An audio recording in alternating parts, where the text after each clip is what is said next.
In the 70s, Nate Jones was one of the few crazy enough, as he says, to put his money on the line for what is now known as the Toyota Grand Prix of Long Beach.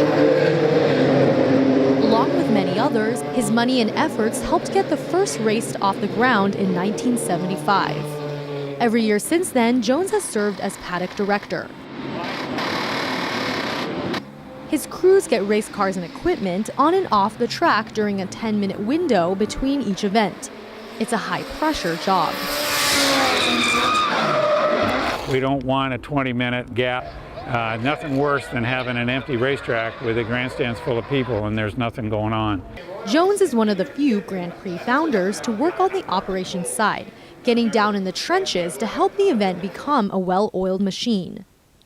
Just didn't want to get their brain dirty, so they were money people, car people, but they didn't get down in the pits and the paddocks and that. They got their money and then they loved the suites and the parties and that sort of thing. Jones is now 70 years old. He dealt with the chaos at the Grand Prix in the early years.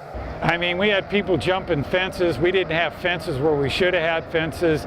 Security was a huge problem, and learning how to manage a perimeter, developing a vocabulary. As the event evolved, so did the city. Jones was born and raised in Long Beach.